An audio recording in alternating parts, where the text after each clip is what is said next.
네, 안녕하세요. 재테크왕 곤돌이의 곤돌입니다. 네, 오늘은 카페24라는 종목에 관해서 기업 분석을 하려고 하는데요. 카페24라는 종목이 사실 지난주에 되게 핫한 종목 중에 하나였잖아요. 구글에서 이제 제3자 배정으로 투자가 이제 유치가 되었기 때문에 사실 이제 많은 분들이 이제 관심을 가지기도 했고, 그다음에 주가도 사실 굉장히 급등을 많이 했습니다. 자, 그럼 이런 관점으로 볼 때 이 카페24라는 종목이 기업이 이제 앞으로도 주가가 계속 상승할 만한 그런 이슈가 있는지, 그래서 투자해 볼 만한 가치가 있는지, 아니면 카페24는 더 이상 이제 재료 소멸로서 이제 지금 신규로 들어가기에는 조금 많이 이제 부담이 있는지 이런 것들을 한번 조금 보려고 합니다. 그리고 제가 카페24라는 기업에 관해 갖고 이제 유튜브나 이런 자료들을 봤거든요. 역시나 이런 급등주 같은 경우는 유튜브에서는 조금 찾아볼 만한 자료가 많이 없더라고요. 해봤자 뭐 차트 분석이라든지 이런 거밖에 없었고, 그리고 솔직히 말하면 제가 그 사람들보다 차트 분석을 훨씬 더 잘합니다. 제가 이따가 네, 기가 막히게 차트 분석 한번 보여드리도록 하겠고요. 그리고 카페24라는 종목은 아무래도 주가가 이렇게 단기간에 급등한 종목이다 보니까 우리가 기술적 분석도 한번 같이 보면 좋을 것 같아요. 일단 카페24 얘는 좀 특이하게 테슬라 이제 요건 1호 상장이라 해서 얘는 어떤 거냐면 이익 미실현 기업 특례 상장입니다. 그래서 미래 성장성이 높으면 실적과 상관없이 상장이 가능한 그러니까 원래 상장 요건에 해당되지 않았으나 이 이익 미실현 기업 특례 상장으로 이제 상장한 기업이라고 보시면 될 것 같아요. 요 내용 보니까 최근에 우리 비슷한 기업 있었죠. 파두. 네, 이런 기업들이 이제 떠오르잖아요. 뭐 기술 특례 상장. 이런 애들은 상장 요건이 허락되지 않는다 하더라도 그런 미래의 성장성 때문에 이제 거래소에서 상장을 시켜준다고 보시면 됩니다. 그럼 이 카페24라는 기업이 어떤 성장성을 인정받은지 보면 카페24가 인정받은 성장성은 D2C예요. D2C. Direct to Customer라고 해갖고 소비자들을 대상으로 직접 판매할 수 있는 쇼핑몰을 구축 운영까지 지원. 그 다음에 카페24 엔터프라이즈를 활용하면 비교적 적은 비용과 시간으로 효율적인 쇼핑몰 운영 가능. 즉 뭐냐면 개인들이 쇼핑몰을 창업하고 그 다음에 그 일련의 그 과정 뭐 결제부터 해갖고 뭐 어떻게 하면 뭐 그 쇼핑몰 안에 그 사이트에 관한 뭐 인테리어, 간 디자인 뭐 이런 것들부터 해서 총체적으로 컨설팅을 해주기도 하고 그 다음에 어떻게 하면 또 이렇게 이제 성과를 잘 낼 수 있을지 그런 이제 그 코칭이라든지 이런 것들을 전반적으로 하는 기업이라고 보시면 될 것 같아요. 그래서 원래 보통 우리 뭐 B2C, 뭐 C2C 뭐 이런 거는 많이 보는데 D2C라고 해갖고 내가 직접 다이렉트로 이제 소비자들에게 이제 판매를 하는 약간 어떻게 보면 이제 다단계 구조 같기도 하죠. 다단계 뭐 아메이 뭐 뉴스킨 이런 것도 뭐 D2C 구조로 뭐 이제 있을 수 있잖아요. 그쵸? 뭐 그런 거라고 보시면 됩니다. 그래서 효율적인 쇼핑몰 운영이 가능. 자, 그리고 또 보면 2022년 12월에 카페24는 유튜브와 협력해서 쇼핑 연동 서비스를 선보였어요. 네. 그래서 이제 요때부터 조금 유튜버 구글이랑 조금 이제 긴밀한 관계가 시작됩니다. 그래서 유튜버랑 구독자 관계를 보면 유튜버는 쇼호스트라고 보시면 될 것 같고 구독자는 고객이라고 보시면 됩니다. 그래서 원래 우리가 그 홈쇼핑이나 TV 홈쇼핑 이런 데서 보면 쇼호스트들이 나와서 뭐 제품 광고를 하고 그 TV를 시청하는 시청자가 물건을 사는 형태잖아요. 근데 이제 사실 우리가 TV를 많이 보는 시간보다도 이제 유튜브 영상을 많이 보는 시간이 훨씬 더 늘어났기 때문에 그러면 이 플랫폼을 TV에서 이제 유튜브로 옮겨진다 보시면 될 것 같아요. 그래서 이 유튜버는 쇼호스트 개념으로 보시면 될 것 같고 구독자나 영상을 보는 시청자는 고객이라고 보시면 됩니다. 그래서 팬층이 두텁고 구독자가 많은 유튜버 같은 경우는 사실 이렇게 물건을 판매하고 홍보하는데 유리하겠죠. 아무래도 구독자 수가 많으면 그 영상이라든지 그 다음에 또 팬층이 많게 되면 내가 좋아하는 이제 유튜버가 홍보하고 판매하고 광고하고 하는 그런 제품에 관해서 내가 호의적으로 생각해서 뭐 그냥 도와주는 의미에서 그런 팬심으로 구매를 많이 할 수도 있겠다 맞죠? 특히 제가 봤을 때는 뷰티라든지 먹방, 패션 유튜버가 되게 사실 유리할 거라고 봐요. 왜냐면 원래 컨텐츠 같은 경우가 예를 들면 뭐 뷰티, 특히 요즘 뭐 K-뷰티가 많이 이렇게 좀 대세이기도 한데 그러면 이 화장을 잘하는 유튜버가 어떤 화장품을 쓰지? 라고 해서 그러면 그 화장품을 이 유튜버는 또 판매도 하는 거죠. 네, 이제 연결해서 뭐 먹방도 마찬가지고 그러니까 먹방, 뭐 음식, 그러니까 화장품 아니면 뭐 옷, 뭐 신발 이런 것들 같은 경우는 괜찮다 싶으면 이렇게 어, 그런 이제 내 채널에 그런 아이템과 연결해서 쉽게 이렇게 홍보를 할 수 있는 부분이라고 볼 수 있을 것 같습니다. 그래서 유튜브가 올해 6월 30일에 최초 쇼핑 채널인 라이브 커머스를 카페24와 론칭을 했습니다. 요때 22년도 12월에는 그냥 이렇게 서비스, 그러니까 이게 시범 삼아서 보인 거고, 올해 6월 30일에는 이제 정식으로 이제 라이브 커머스를 카페24와 론칭을 했습니다. 그래서 주가가 이제 급등을 합니다. 주가를 한번 보면 요때거든요. 요때 보면 주가가 막 맞죠? 네, 엄청 많이 급등을 했습니다. 거래량도 많이 터지면서 그쵸? 네. 자, 그런데 그리고 나서 이제 어떤 관점으로 볼 수 있냐면 그리고 12월 5일에 260억 원에 달하는 구글에서 이제 제3자 배정 유상증자를 합니다. 제3자 배정 유상증자는 우리가 무상증자, 유상증자 있잖아요. 그 중에 이제 무상증자는 조금 호재로 이제 인식이 되는 반면 유상증자는 조금 이제 악재로 인식이 되는데 물론 다 악재는 아닙니다. 네, 그렇지만 이제 그 중에서 제3자 배정 유상증자를 해서 그러니까 이제 뭐 기존 주주들한테 이제 돈을 빌리는 그 이제 증자를 하는 개념이 아닌 제3자한테 이제 증자를 하고 그다음 보통 요거는 투자를 유치할 때 많이 사용하는 방법입니다. 그래서 구글에서 한 260억 원의 제3자 배정 유상증자를 받았고요.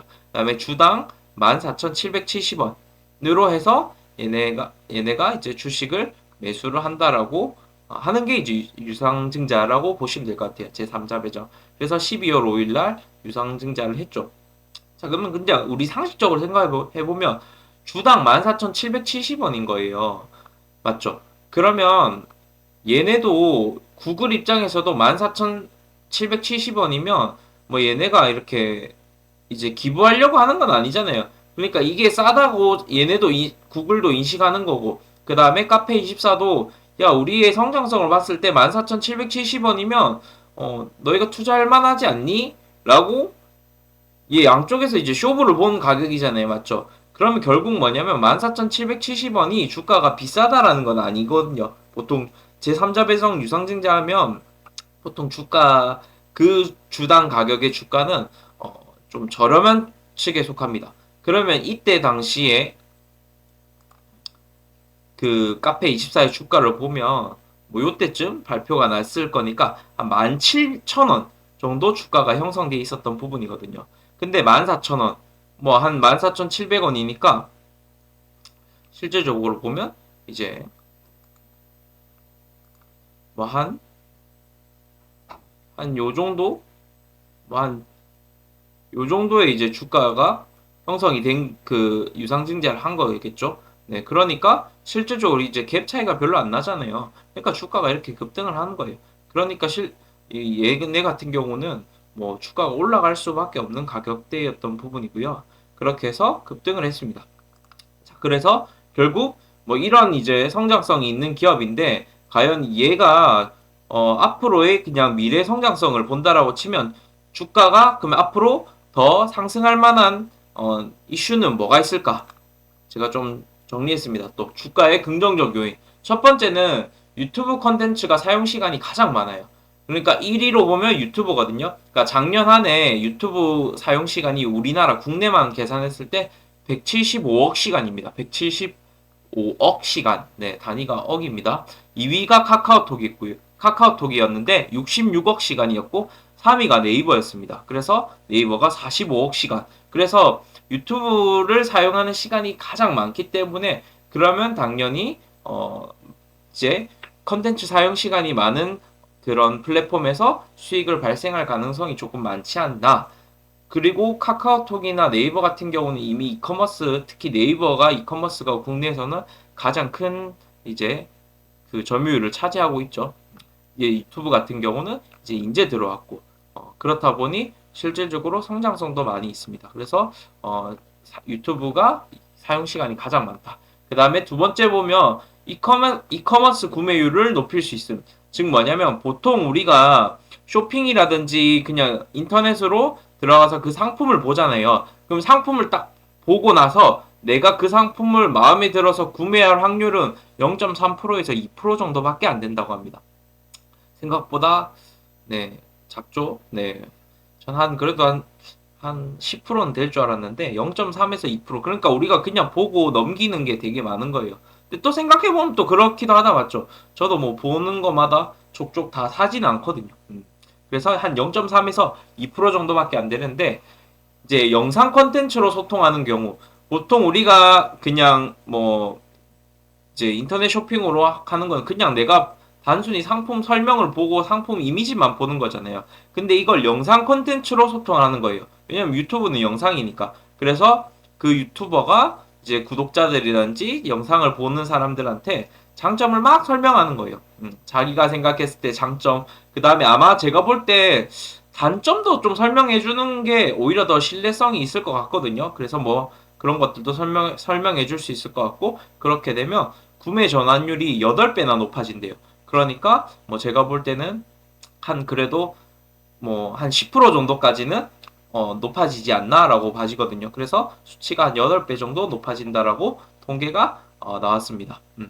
그리고 세 번째 보면 유튜브 알고리즘을 잘 타면 구독자 수가 적어도 대박 날 수 있음.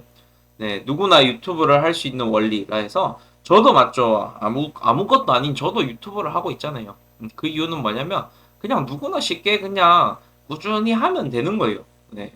네, 되겠죠. 저도 언젠가 네, 구독자 1차 목표 1000명을 찍는 날이 네, 오겠죠. 네, 그래서 누구나 유튜브를 할 수 있는 원리랑 같다. 즉 뭐냐면 아까 그 뭐 구독자가 뭐 100만이 넘어가는 유튜버가 아니다 할지라도 되게 영상을 재밌게 잘 만들고 그 다음에 댓글이라든지 그런 반응이 좋으면 실질적으로 구독자 수가 적고 팬덤이 그 적어도 그 이제 그 유튜브 쇼핑에서는 대박이 날 수도 있다라는 장점이 있습니다. 네, 그리고 네 번째는 시장 초기 단계라 성장성이 커요. 그러니까 올해 6월에 이제 본격적으로 시작된 거기 때문에 이 시장이 유튜브 쪽에서는 아예 이제 진짜 완전 생 초기 단계입니다. 그래서 얘네가 진짜 그 유튜브의 그 플랫폼을 이용해서 이게 쇼핑이랑 결합돼서 이제 정말 크게 성장한다라고 치면 진짜 어떻게 보면 성장성이 좀 무궁무진할 수 있는 부분이 아닌가라고 싶습니다. 네, 이거는 이제 주가의 긍정적인 요인을 조금 체크했고요. 우리 부정적인 요인도 봐야 되겠죠? 부정적인 요인.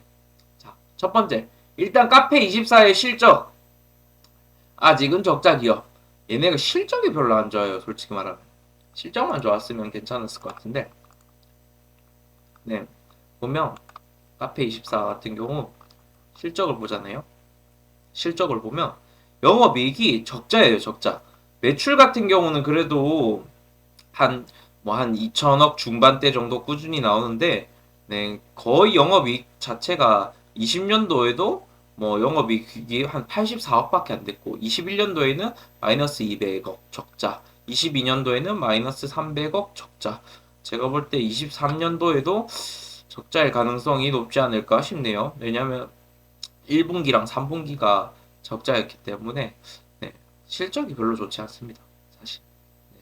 그래서 그게 조금 리스크다. 주가에는. 그 다음에 두 번째는 이커머스 시장의 국내 낮은 성장률. 이 이커머스 시장이 국내 성장률이 낮아요.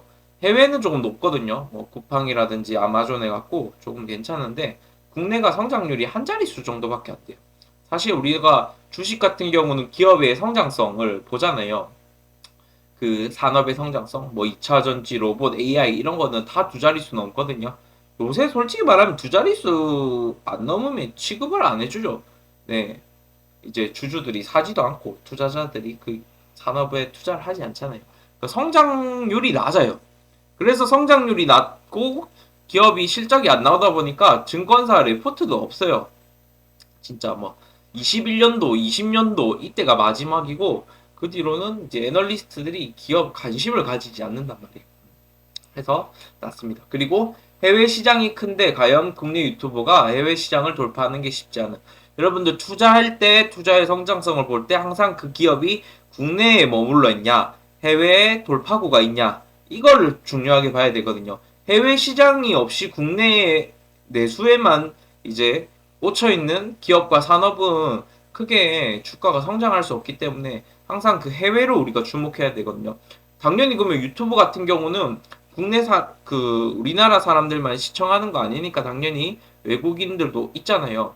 근데 국내 유튜버가 해외 시장에, 그러니까 해외 시청자들한테 대박이 터져서 그 사람들이 구매하는 게 사실은 가장 좋거든요.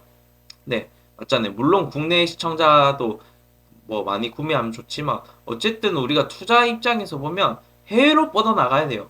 이번에 농심이랑 삼양식품이 잘 된 이유가 그 불닭볶음면이랑 걔네 라면들이 해외에 잘 팔려갖고 주가가 이렇게 많이 올랐잖아요. 매출도 해외 매출이 컸던 부분이고. 응, 진짜.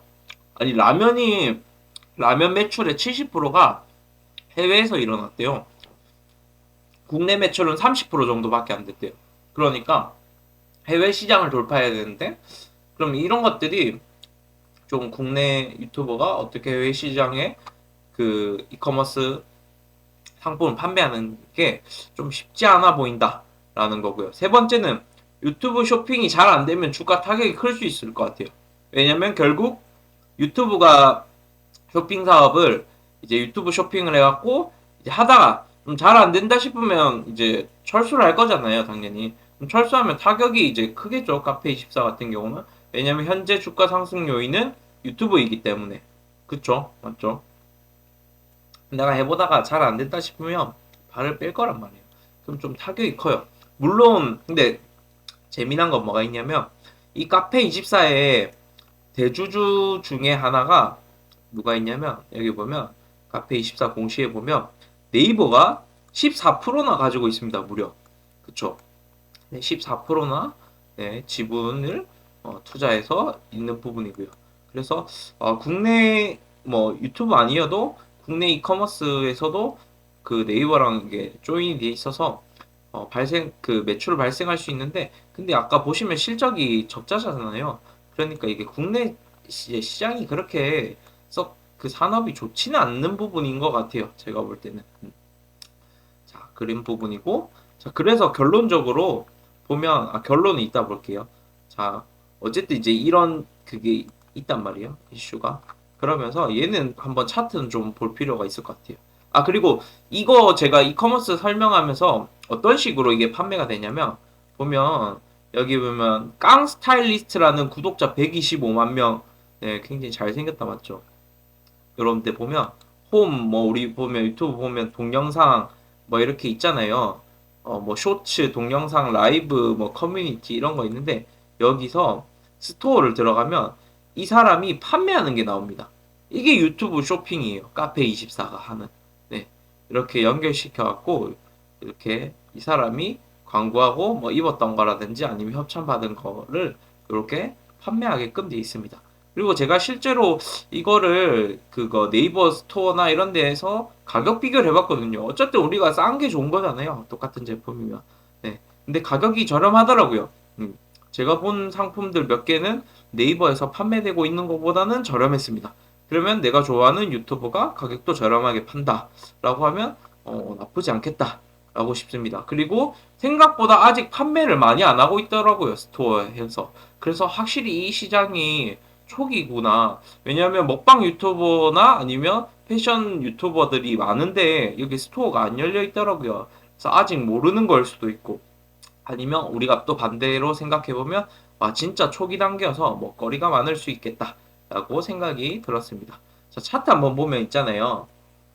이때 6월 달에 이제 아까 라이브 이커머스 한다고 해서 유튜브랑 카페24가 이제 주가가 급등하죠. 그리고 이렇게 주가가 이렇게 쑥 빠집니다. 빠지다가 근데 이 중간중간에 보면 원래 주가가 정상일 때는 거래량이 없어요. 거래량이 없어야 되는데 이렇게 이게 수염처럼 톡 튀어나온 요 거래량들 있잖아요.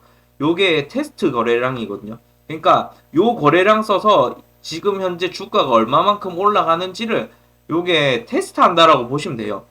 요때도 그러니까 여기 올렸다가 꼬리로 이렇게 빠지는 거거든요.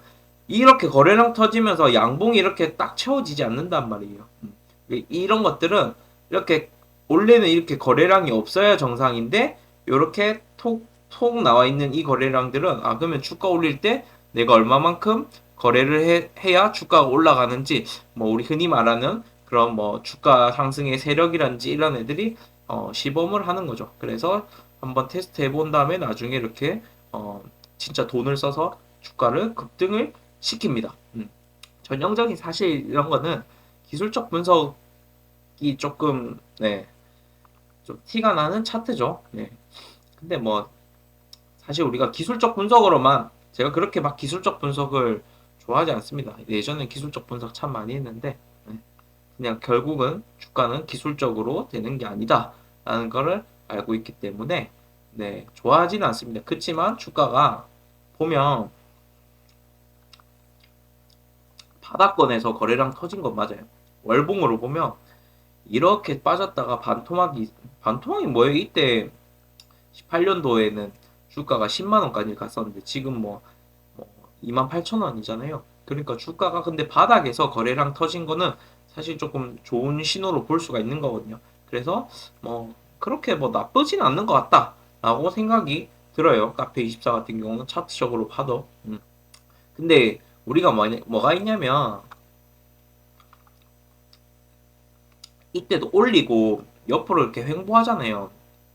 이렇게 테스트 거래량 보여도 있잖아요. 이거를 옆으로 계속 하면서 기간 조정. 그러니까 기간을 이제 뭐 1년 동안 뭐 6개월 동안 옆으로 횡보시키면 사람들이 이때 되면 진짜 완전 그러니까 다른 주식은 올라가는데 내 주식만 옆으로 기잖아요. 그러면 이게 뭔가 세력이 있고 테스트를 하는 것 같은데도 손절을 하는 경우가 많습니다. 진짜 이게 그리고 이 기간 조정이 지금 이건 결과론적인 거니까 이렇게 올라갔다고 보이지만 이게 진짜 여기서 이까지가 지금 한 거진 6개월 조정한 것 같거든요. 근데 여기서 이까지 1년이 될지 2년이 될지 그거는 사실은 아무도 알 수 없단 말이에요. 그러니까 뭔가 테스트적인 건 보이는데 옆으로 계속 빼버리면 개인들 다 이렇게 손절하고 나가죠. 그러면 그때 다시 주가가 올리기 때문에 사실 이렇게 차트로 분석하는 거는 크게 이렇게 내가 이 종목을 확신을 가지면서 버티는 게 쉽지가 않습니다. 그래서 차트 분석은 한 20% 정도로만 보시면 될 것 같고요. 그래서 결론은 매수해도 상관은 없으나 중장기적으로 봐야 가시적인 성과가 나올 듯. 맞잖아요. 이제 유튜브 이커머스, 유튜브 쇼핑이 초기이기 때문에 중장기적인 관점으로 봐야 될 것 같아요.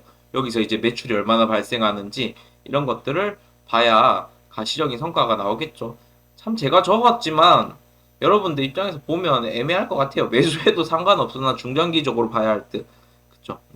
근데 뭐 제 사실이니까 매수를 해도 상관은 없어요. 근데 왜냐면 앞에 이런 뭐 이슈들이 있었잖아요. 산업 초기이기도 하고 뭐 유튜브가 사용하는 시간이 제일 많으니까 여기서 우리가 이커머스 그리고 영상에서 이커머스 구매 전환율이 높아지니까 이게 컨텐츠랑 쇼핑이랑 이제 유튜버 구독자들이랑 아다리 잘 맞으면 이게 대박이 날 수도 있어요.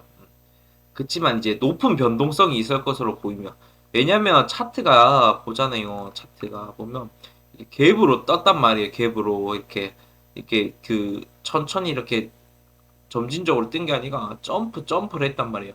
그럼 이렇게 점프 했으면 요렇게 내려오는 것도 점프로 금방 내려올 수도 있거든요. 그러니까 이게 변동성이 많이 있는 차트예요. 거래량도 밑에서 터졌으니까 변동성이 많을 거거든요. 단타들도 많고 중장기적으로 투자하는 사람들도 많고 처음에 중장기적으로 투자하려고 했었는데 주가 떨어지니까 그냥 또 매도하는 것도 많고 그 다음에 얘네가 보면 장기적으로 보면 과거 보면 주가가 계속 빠졌잖아요. 네.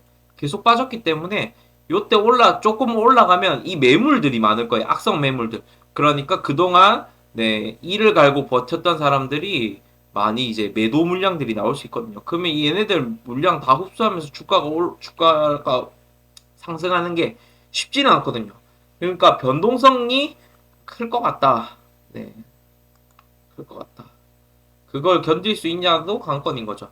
내가 아까 그런 긍정적인 요인이 있어서 샀는데 변동성이 크고 그 다음에 그 변동성을 내가 그 긍정적인 요인으로 버틸 수 있냐도 관건인 거죠.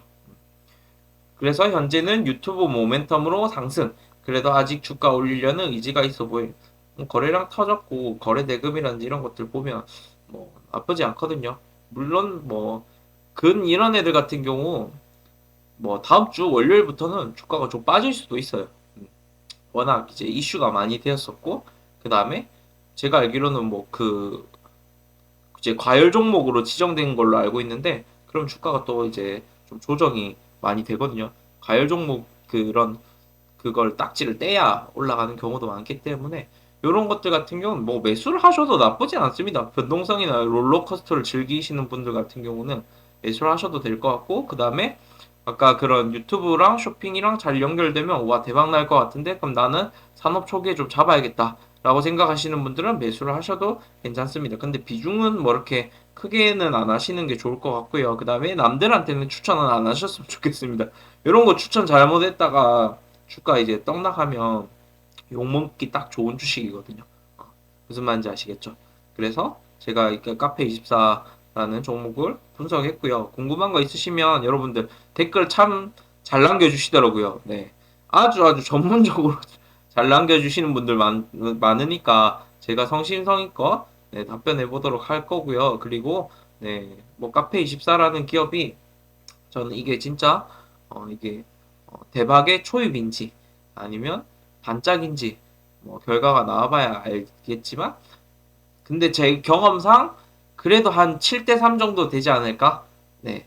대박이 7, 쪽이 3, 쪽박 3 정도로 봐질 것 같습니다. 그래서 뭐 그냥 내가 갖고 있는 것 중에 좀 단기적으로 어 단기가 아니고 이제 비중을 좀 적게 해서 투자해 볼 만한 가치는 있다. 근데 메인으로 가기에는 리스크가 너무 크다라고 봐집니다. 어쨌든 여러분들 좋아요, 구독 눌러주시고 네, 영상이 도움됐으면 댓글도 많이 작성해 주세요. 감사합니다.